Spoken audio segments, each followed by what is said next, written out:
Depois que tu gostou de matemática, física e começou a aprender bastante sobre isso e tal, mudou a tua visão sobre a vida de forma geral? Aprender tudo isso? Cara, mudou. Acho que tudo que a gente pega, cara, e estuda a fundo, entende, eu acho que isso muda a gente, né, velho? Muda, é aquilo que a gente tava conversando antes, assim, eu acho que essas coisas, velho, o conhecimento de algum jeito, para além de todo o potencial que ele tem, ele também ele é uma lente diferente, velho, que te permite enxergar as coisas sob uma ótica mais profunda, assim, cara, um cara que é médico, sacou? Ele olha pro corpo humano de um jeito diferente e tal. Ele tem uma lente diferente pra enxergar vários fenômenos que pra gente são simples. Pro cara, ele enxerga de uma forma diferente, saca? A física, a matemática também, assim. Acho que muda no sentido de te possibilitar enxergar as coisas nessa ótica diferente que normalmente as pessoas não conseguem. Mas, assim,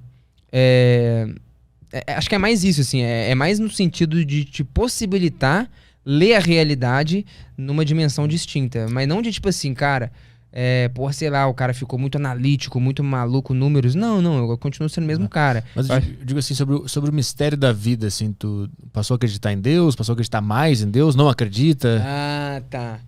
Pô, com a matemática, cara, deixa eu pensar. Cara, isso é interessante, assim, essa mistura entre Deus e ciência e matemática é bem curiosa, porque hoje em dia eu acho que são coisas muito distintas. Eu acredito em Deus. E de algum jeito, no início, a física e a matemática me afastaram desse caminho, mas depois me conectaram de novo. Mas não acho que isso é a regra, não sei se isso é com todo mundo. Mas é muito curioso, cara, o debate entre ciência e religião. Porque, assim, por exemplo, pega a teoria do Big Bang. Ela é um bom exemplo, e eu estudei a fundo. Porque hoje em dia eu faço mestrado em física e eu estudo a teoria da relatividade do Einstein. E o Big Bang é um modelo cosmológico lá, que é da teoria do Einstein, que meio que tudo surgiu de uma explosão e tal, o universo inteiro estava todo condensado num único ponto, não existia nada nem espaço nem tempo, e numa explosão tudo surge. E é um modelo cosmológico muito interessante esse aí. E olha que ideia mais interessante, velho, a parada do Big Bang. Vamos lá, quem criou a teoria do Big Bang foi... Não, vou começar do final que eu acho que vai ser mais interessante. Hoje em dia, a galera usa, por exemplo, muito a teoria do Big Bang pra falar assim, cara, pô, a gente não precisa mais de Deus. Pô, eu consigo explicar o universo desde lá atrás e tal, pronto, eu já sei tudo. Então é uma teoria muito usada pra se defender um ponto de vista. Só que ao mesmo tempo, cara, olha que coisa curiosa, quem que criou a teoria do Big Bang foi um padre, cara. Um cara que chamava Lemaitre, Georges Lemaitre, se eu não me engano. O cara era muito foda em matemática, em física. Ele pegou a equação de Einstein, resolveu e falou, cara, tem uma solução aqui que se a gente voltar lá no passado, remonta a uma contração do espaço inteiro no ponto. O cara era um padre, velho. Imagina o tanto que o padre não manjava de matemática e física. Ele resolveu a equação do Einstein, nem o Einstein tinha resolvido. Quando ele cria a equação, ele joga pra galera e fala, bicho, tá aí, velho. É uma equação muito complexa. O primeiro cara que resolveu não foi ele. Era um cara que chamava Schwarzschild e tal, que morreu numa guerra lá. Mas enfim, aí o padre vai e resolve. E aí, velho, a galera fica debochando. Tem uma galera que debocha, assim, fala, cara, tá maluco, velho? Que teoria maluca, assim, tudo surgiu de um ponto e tal. E um cara, que inclusive era ateu, pra meio que pesar o padre, criticar a ideia do cara, esse cara é um padre, ele não sabe de física e tal, essa teoria maluca daí do Big Bang, meio que debochando, tá ligado? Big Bang era um nome de deboche. E que hoje a gente na real usa até hoje.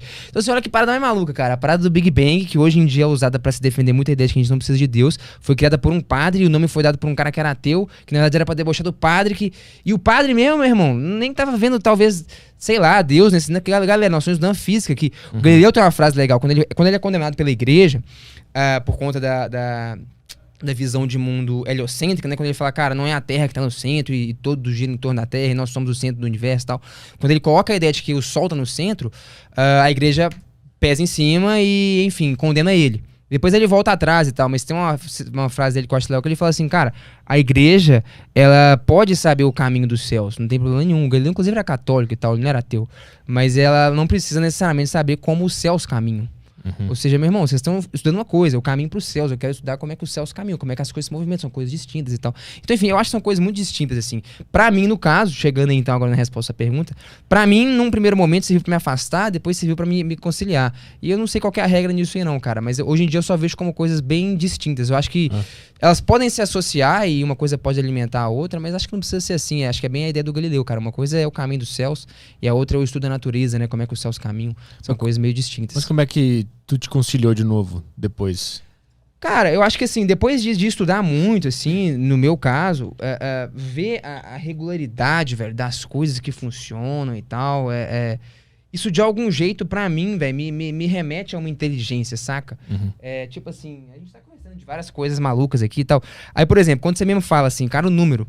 Cara, como assim? Será que o cara inventou, descobriu? Porque é um negócio que já tava lá, a roda, o cara usa e tal. Tipo, cara, já tava ali em algum lugar, não é possível. A discussão é mais ou menos nessa linha. Quando você começa a ver o padrão com que você consegue descrever a natureza de um jeito matemático preciso, são leis, velho, muito bem definidas de como que as coisas funcionam e tal.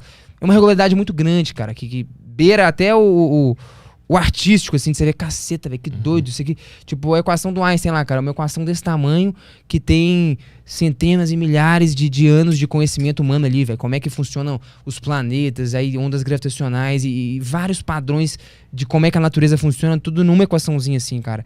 E aí você vê, cara, ali tá contido, assim, várias verdades do universo, todas com um padrão muito bem definido de execução e tal.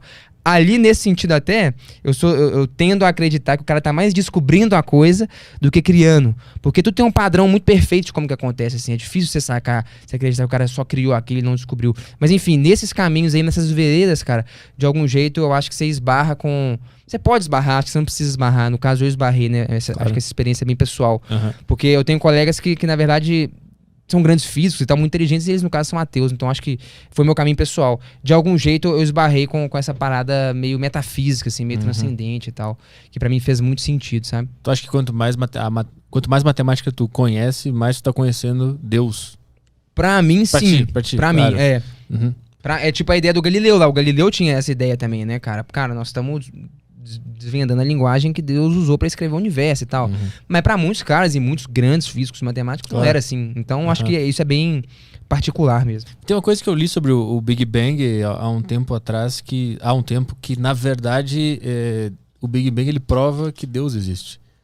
Porque era uma teoria que é muito profunda pra minha cabeça. Eu vou tentar te passar. Manda aí. O que estava escrito lá era um artigozinho. Basicamente era assim, se já existia uma equação que daria na vida humana depois dessa grande explosão, deu uma explosão que gerou a vida humana depois de muito tempo. Então tem uma equação funcionando aqui, né?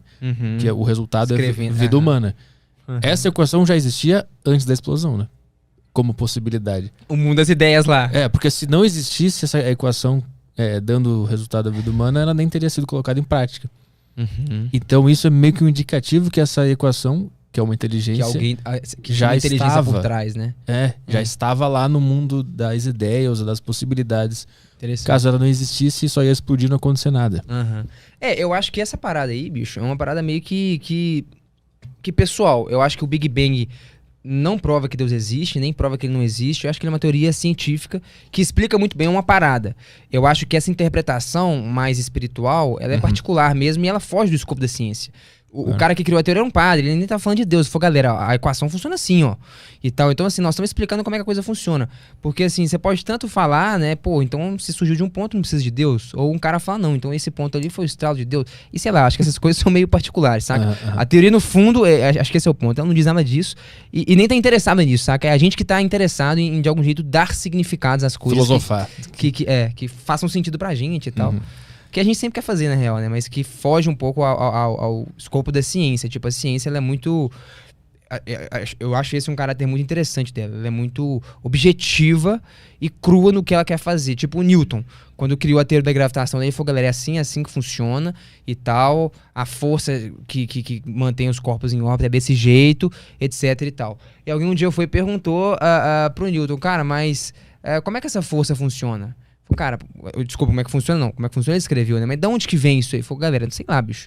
Coloquei na mesa aqui, meu irmão, é isso aí. Tá? Porque aí chega talvez num ramo que beira meio que a filosofia, tá ligado? Mas de onde que vem? Sei lá, eu acho que é aquilo que a gente começou conversando, cara, lá atrás, né? A parada começa na filosofia. A física era uma filosofia natural. E de algum jeito a linha é tênue entre um e outro. Mas acho que chega uma hora que, cara, com a matemática a gente pega e apresenta toda a teoria de um jeito muito consistente e analítico. E é isso aqui, saca? Frio, e daqui pra frente é mais filosófico do que físico. Tipo, sempre vai chegar alguma pergunta que é tipo essa, assim, pra mim, antes desse ponto aqui, o que era? Meu irmão, a física só vai até aqui, sacou? Daí pra frente é filosofia, vocês podem até fazer e tal, mas já não é mais o nosso serviço, entendeu?